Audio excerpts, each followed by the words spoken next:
tozana mboka oyo intimidation na mboka na biso na makambo ya musique banda lelo te. Et puis soki mpo olandika intimidation wana tu vas rien faire. Omonaka bajeune ya bato déjà avant abima libanda epa na bango balakisaka eke omoni yo nde moza wana ata après 100 ans okosala rien neti te ogarde yango na motu okilala na insécurité que non je ne suis rien, je ne représente rien. Et pourtant tu as toutes les capacités. Nzambe akela biso na image na ye mais être humain mosusu azoi biso oke yo oza eloko te wana nde bagafe sikoyo nga na lingaka te. Mais ntango nga na koya kolobela yango awa na media mpona kolamusa baesprit ya bajeune nga nde sikoyo charge wana ozaka kafe ozaka impundu ozaka engra. Mais nzambe mpe alalaka te, nzambe alalaka mpenza te. omonaka nga na lobi eloko yango nde bato to batali babosaniki na YouTube. L'artiste le plus jeune, le plus sacrifié na media na biso neti nga aza te. Un jeune oyo on m'a déjà traité de tout. Ngana mela diamba ona yebaka te ntango balulaka ngo me bato balobaki na mela diamba nayebi si yo nayebi rie ngana pakola choko toyokana pie na pakola bachoko nayebaka te babanda nde nini kopase na bakomando wana ya basoki bakaronini banini bachoko komba ya batigre ndeke akotaka te yo sikoyo oyoki nini to eza lingana wana ozoluka okomprendre yango nazoloba ozolinga okomprendre nzembo tozoluka oplace nde bato batigre eza batigre bandeke eza bandeke me yo ozoloba banani batigre banani ba batigre.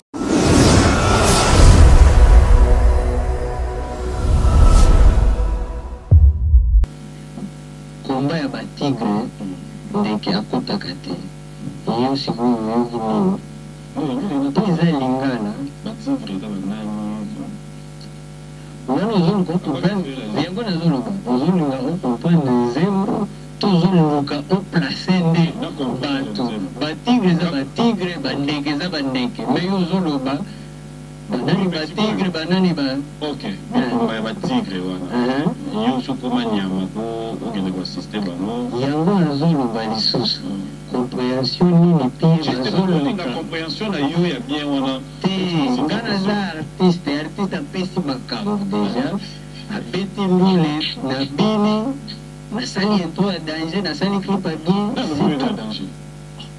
eza sikoyo mpani ozotulanga mpo elekeli yo pire mazoloba lokoki bo wana eza lingana nayoki yango menano nayoki bien te pire mazolukaka do intro wana existe pire yango nde makambo yango nga aza artiste et c'est là qui doit sortir de l'artiste eza tenge na banda ko développer makambo oyo nalakisa bino ke tigre eza tigre te ndeke eza ndeke te et pourtant oyoki komba batigre ndeke akotaka te yo soki ozoluka siko batigre eza banani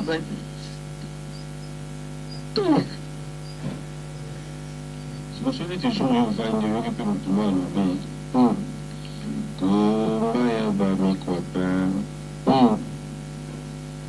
Hercule akotaka te nakoyebezani nakoyebaka oyo ndenge olobi yango boye nayoki epi c'est tout olukana toyeba nape laxine koluka wana nayeba nde nazoba eza na charge na nga na charge ade eza charge na nga te moto oyo matoi na ye eza peut-être eyokaka makambo mosusu to eyokaka eloko eza na nsima ya likambo nde ezoluka wana siko eza charge na nga nde eza yana olobi komba ya banini oyo Hercule akotaka te ya banini oyo olobi yo tinenga na répété mpe nga na lobi sikoyo seki etikali soko trouve na kombo wana oyebikena na mpe makasi na lingala te bosala sambla malgré nozala time na lingala me boyebi beke na ye balingala bien te wana olobi mpona yoka yango il faut répéter makasi o mpe na yoki te il faut répéter donc yango ele moko oyebike na bareseau sociaux bato bafinga peut-être fort bakanisaki ezosiangata Et pourtant, on a mon sous-sous, on a des baisers, donc à tout le bien, on a mon nez, on a pété un autre de la dose, il faut y attaquer le bureau. Donc, et ça, n'a rien, mon donc, là, il y a comme une manette, donc, on a pas les autres sur ma finger. Et puis, pour apprendre les langues bien à moi, il faut bandakuna. Bandawa. Beaucoup, on a besoin. Bakri, tu vois, ma finger, mais c'est bien là-bas, les autres. Mais il va finir à comprendre. L'autre bête à la carte na dose. Dans la bête à la pas question de cesser les faits. Mais oui, une dose bien bizarre. Notre rubrique anniversaire des spectateurs. Tu as des gens qui fêtent leurs anniversaires? Tu as été dans une fête d'anniversaire? En tout cas, ça c'était une bonne semaine. Merci pour la question. On a pu dans une opportunité pour souhaiter encore joyeux anniversaire à notre maman. En tout cas, j'étais honoré. C'était le mercredi. Le mardi, comme nous avons commis ce clip, j'ai appelé team, équipe, et il m'a invité à la soirée. C'était à Gênes. On a passé vraiment un bon moment.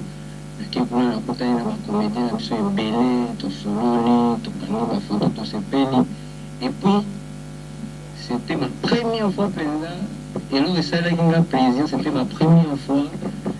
Nabé tapé les Bossoya, notre ex-président. C'était ma première fois. Pour les gens, c'était ma première fois pendant la côte à la gêne, la bêta. Le playback à l'honneur, il y a pour souhaiter mon livre, joyeux anniversaire. Donc là, c'est périphérie, c'est périphérie,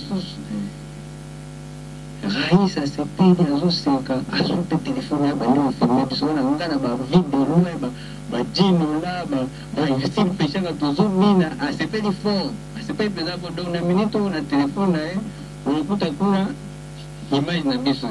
Et puis, tant qu'on a eu qui tenait hier soirée, ils ont gêné moi. La émission, on a écouté, on n'a pas tout respecté, tennis, on a dit, c'est là, on a bon, il y a clip, il y a là. Donc, joyeux anniversaire et bébé Panaï. Merci encore pour continuer à valoriser culture Nabiso. En tout cas, nous avons presque tout, lava, nous avons accepté pour nous fort à YouTube. Et puis, nous avons fait un épisode pas un PC d'angote. Voilà, nous allons prendre notre rubrique anniversaire. Ça sera pour souhaiter bon anniversaire à Paulin Mouketo. Bon anniversaire une fois de plus à vous tous. Moi, Désiré Salam, bon anniversaire à toi depuis Ituri. Et pourquoi ne pas souhaiter bon anniversaire une fois de plus à ceux qui fêtent aujourd'hui. Mais après, malheureusement, nous n'avons pas eu l'occasion d'avoir vos photos. Faites comme tout le monde, prenez contact avec nous, vous allez voir vos photos. À Paris, comme vous le savez, je tiens à rappeler que Maman Zozi, qu'on a connu l'autre fois à Pantin, Maman Zozi à Bisso, et c'est là que vous s'est retrouvé, quand je parle de ça, je pense toujours à Céléo Scram, et désormais à Sarcelles, 30D, route des Calais. Et c'est bien, Liana Boumela, en toute sécurité. Maman Zozi. Chantal Nzozi, bonjour et bon dimanche à toi. Et je tiens à rappeler, fidèles téléspectateurs, que la marque Edni, cette marque présidentielle, est disponible. Vous pouvez donc vous procurer ces chemises. Ils sont ici à Kinshasa, Eddi et Niki. Et prenez contact avec nous. Vous allez devoir comprendre que, au-delà de l'excellence que vous vivez, vous pouvez devenir encore plus excellent en habillement. Si seulement si la garde-robe et avec Upfront Technologie aussi, vous avez l'occasion désormais de comprendre que vous pouvez être en toute sécurité partout où vous allez parce que vous pouvez contrôler de loin votre maison à travers les vidéos de protection bien sûr. Merci à Brandon pour tout partenaire de cette émission et enfin Orange RDC, Orange Gadis Mouroui, coup de chapeau, il a toujours été présent, M. Gérard Lepoussou. Merci à vous. Merci pour la confiance et merci à la Fondation Trésor Moutiki. Je reviens avec vous. Alors, cette fois-ci, on va un peu parler d'actualité. Confinement, ils ont mis sur le temps. Nous avons vécu ça sur des réseaux sociaux. Après, on n'a pas eu le temps de pouvoir en parler. C'est votre nomination dans le BET Awards qui a eu à faire parler aussi, parce qu'il faut reconnaître, hein, félicitations déjà. Merci. Ok, retournez à ma place à vous. Raconte-nous un peu l'histoire. C'était comment vous avez appris la nouvelle, comment vous avez été contacté. Après, une petite histoire jusqu'à arriver au niveau... Par rapport à BET, je pense que moi je dois seulement, tout ça je dois ça à mes fans, hein. Je dois ça vraiment à mes fans. Et le Sali qui va nominer dans la BET, c'est une chanson qui a été validée par le public, c'est le travail qui a été validé par le public. Et donc par rapport à ça, vous en profitez, puis après ça va. Ma jeune au Bachutenanga, Mingi, Inos Family, je pense, la plus bonne dimanche. Par rapport à BET, en tout cas, c'est le travail, il n'y a pas eu. Tant que contacter Bisso, ils ont déjà tant de nominations, ils ont déjà confirmé. Mais c'est quoi les critères, si vous avez une idée? On a BET, mais on a talaki, tout dans la catégorie, c'était des grands artistes qui travaillent beaucoup, Nino qui a représenté la France, Azad d'origine arabe, il a représenté la France, Stormzy, ce qu'on a représenté dans rappeur, Yuki, Basala déjà Makamo. C'est des grands artistes, c'est un South Africa, Shoma Josie. Donc, critères au travail, on a consommé, et puis voilà. Donc, j'ai pas vu un artiste où il n'a pas battu. Peut-être par rapport à quand il pas dans l'histoire, pour tout mini francophone, pour tous les francophone. Moi, je suis un artiste, j'essaie toujours de m'informer par rapport à comment ça se passe en Afrique, parce que moi, je suis la capacité de anglais, mon français, mon swahili, pour qu'on appelle la population, donc, j'essaie vraiment de m'informer. Puis, pour tous les lusophones, il y a portugais, angola, nini. Chaque fois, on pense qu'on est proche. Il y a angolais. Et ça a toujours que nous entre les congolais pour la lingala. Mais ce qui est angola, normal, oui, mais nous tous voisins, mais langue est tellement différente. Il y a moi anglais, mais portugais, moi français, mais portugais. Donc, donc j'essaie vraiment de m'informer, et c'est comme ça que j'étais fier de cette nomination-là, parce que les Aki Penzani étaient ma nomination, et peut-être parce que tu sens que c'était vraiment. D'abord, un problème, il y a coaché la liste ensemble, parce que. Et voilà, mais après, qu'est-ce que, selon toi, a fait qu'on ne revienne pas, comment dire, amène la coupe à la maison? Ce qu'il a fait, je pense qu'après,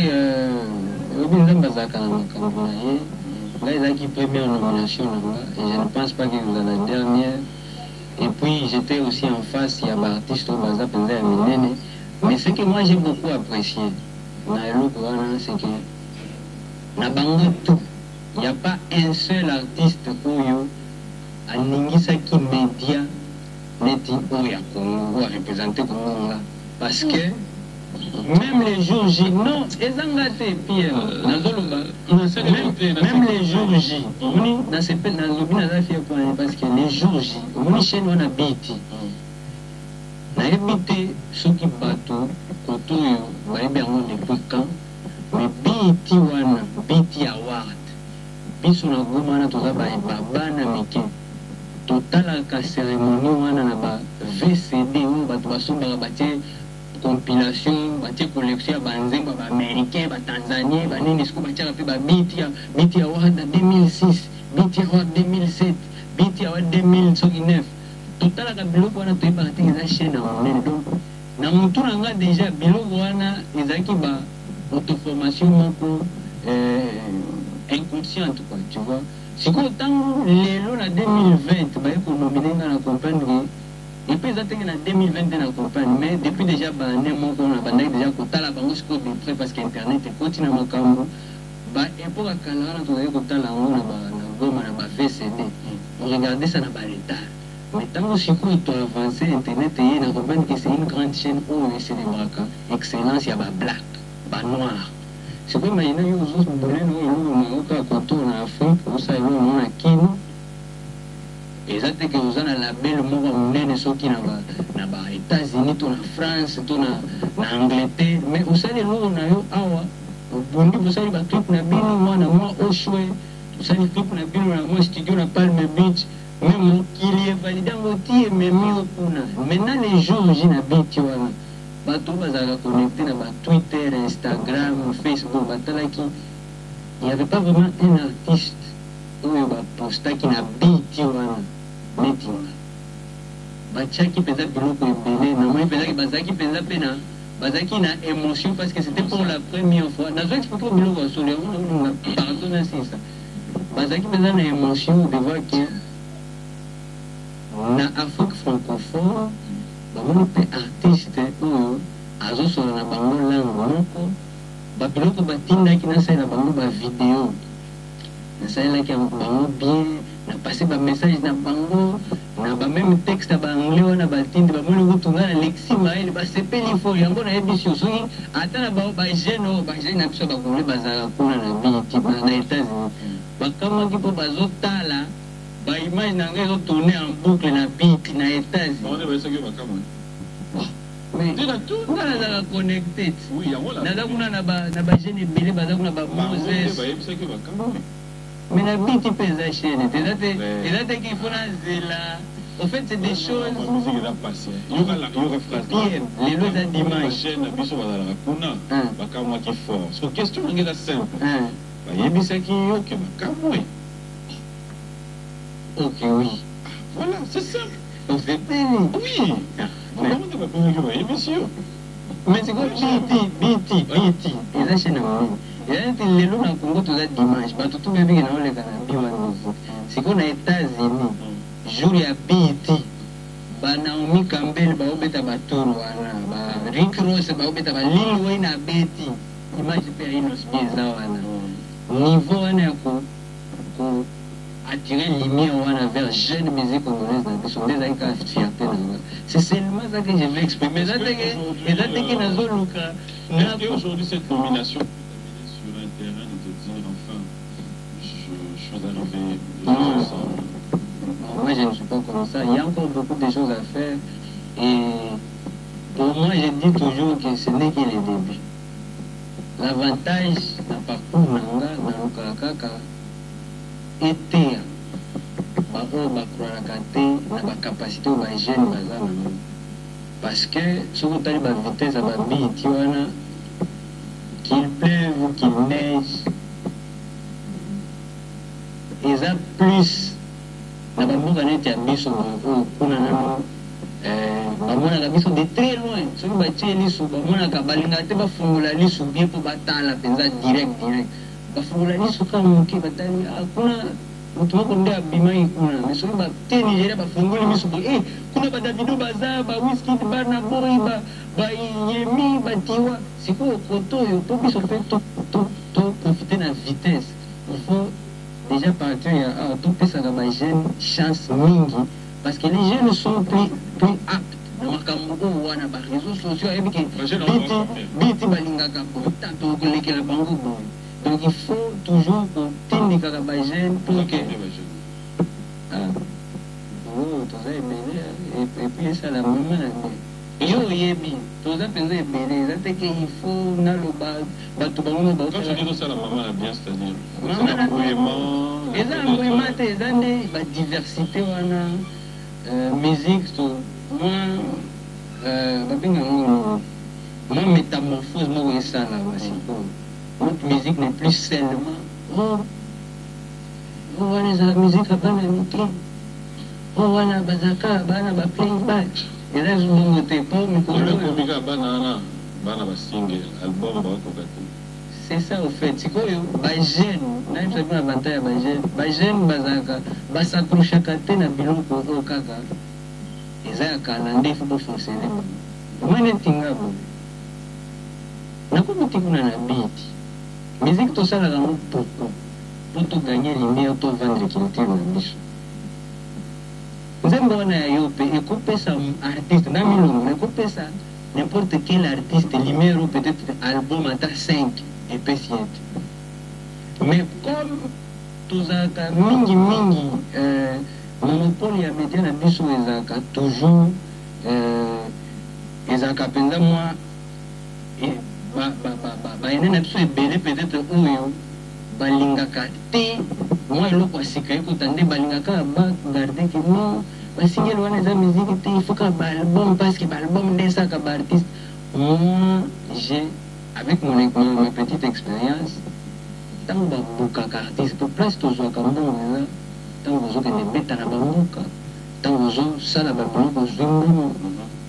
Jamais on m'a demandé, on a demandé à mon manager, tu as combien d'albums, nous voulons t'amener en Mali, tu as combien d'albums, nous voulons t'amener en Côte d'Ivoire, tu as combien d'albums, ou bien, Bakolobaka, chef, allô, Koto Ozana Makamo, caché n'avait ça combien, et à Baïbi Ozana Nzembo Moto Mi Balé, Bango et Tali Bangote, Gangnam Style à Beta na se à Tour Eiffel, Paris Mobimba. France s'arrêtait. Moutazana nzembo moko azak soki coréen. Abeti nzembo na ye moko Paris donc France mobimba s'arrêtait. Batutu baye na Tour Eiffel. Donc biloko wana nde nalingi sikoyo na musique na biso depuis kala nalobaka tofongola motema parce que kolukelaka baréussite ya bato bamotif c'est pas bien parce que ntango biso nyonso tozosala musique oyo tozosala yango mpona lokumu mboka eza te ke o mokambana esimbi me ezaka basingle baokoka baalbum te epuis bajeune wana bolingi basala baalbum na mbongo kombe kopesaka awa tosombaka cd te déjà bajeune wana bazobunda mpo bayokana déjà nanu na barégisseur batiaka bango na normal na playlist bajeune wana booluka basala album mpoka boyebika album wana promotion na bango bakoka ngo te. Quel serait ton discours dans 10 ans?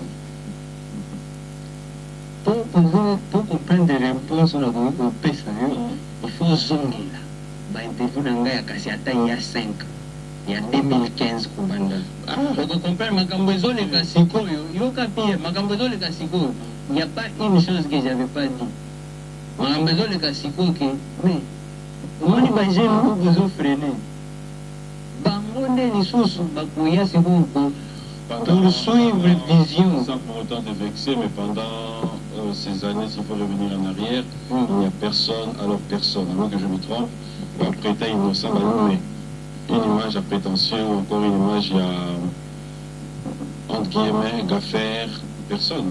C'est ce que je dis maintenant, dans 10 ans, après. Parce qu'avant, on ne l'a jamais été. Tant que makambo tokutanaka nango na mokili nde epesaka biso façon ya kofaire face nango omoni lelo nga nazoloba mpe naza trop fier en tout cas parcours na nga moto oyo asambelaka nzambe akocomprendre très facilement parcours na nga. Je suis un jeune oyo on m'a déjà traité de tout nga namela diamba oyo nayebaka te ndanga barulaka ngo me bato balobaki namela diamba nayebi si oyo nayebi rie nga napakola coko toyokana pie napakola bacoko nayebaka te babanda nde nini kopase na bakomande wana ya soki bakaronini banini bacoko en tout cas bato oyo bato on m'a déjà habillé de beaucoup de choses oyo nasala te mais moto oyo asambelaka nzambe ayebiki mwana oyo nde babundisaka ye na biloko akontinuaka kosala c'est vraiment un résultat ya moto aza déterminé mpe loboko ya nzambe eza likolo. Maintenant moi je suis trop fier de mon parcours parce que je dis toujours aux gens que il faut avoir un esprit positif. Toza na mboka oyo intimidation na mboka na biso na makambo ya musique ebanda lelo te epuis soki mpe olandika intimidation wana tu vas rien faire omonaka bajeune ya bato déjà ava abima libanda epa na bango balakisaka eke omoni yo nde koza wana ata après 100 ans okosala rien netif te ogarde yango na motu okilala na insécurité que non je ne suis rien je ne représente rien et pourtant tu as toutes les capacités nzambe akela biso na image na ye mais être humain mosusu azoyi biso oke yo oza eloko te wana nde bagafe sikoyo nga nalingaka te mais ntango nga nakoya kolobela yango awa na media mpona kolamusa baesprit ya bajeune nga nde sikoyo obisi charge wana ozaka kafe ozaka imponi ozaka engra mais nzambe mpe alalaka te nzambe alalaka mpenza te omona nga nalobi eloko yango nde bato to batali babosaniki na YouTube l'artiste le plus jeune le plus sacrifié na media na biso neti nga aza te nga omoni na YouTube bapimisanga neti naza nyoka soki bamoni nga ifo koluka mabanga batuta ngo na motu na YouTube na biso epuis ezaka bato ya milie ya miziki bamusicien ya bato balidere mosusu babiloko ebele eza kuna mais jour kaka nga nayaka ata na bimi na media te nakoti kaka na Instagram to na Twitter nakomi eloko moko mokili elamoki moni babana ya boye tala boye bato babosanaka ndemba yango nga nalobi badeba mosusu tokotika yango kaka na ndule tobeta miziki. Mais moi, je suis là pour donner l'art. Mais est-ce que dans la musique, on est obligé de pouvoir entendre une chanson et chercher à développer ma carrière artiste à l'objet dans les naïos, on doit développer dans les naïos? Depuis la nuit des temps, tu vas ça la gabon, mais ils ont des charges, n'a pas d'argent, ça va tout qui oui, parce que tant que mais avantage, c'est quoi? Il y a des gens qui ont ça.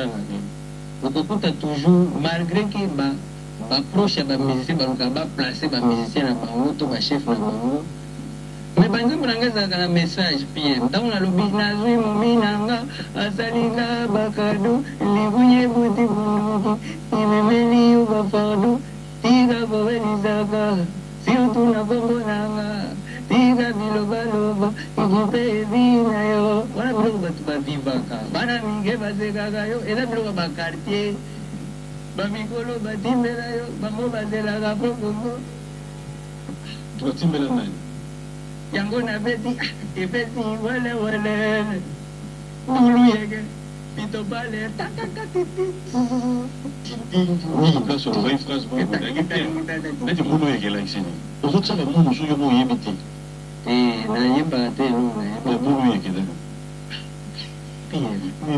kasi oyebelinga eza nini epesi welewele bulu yeke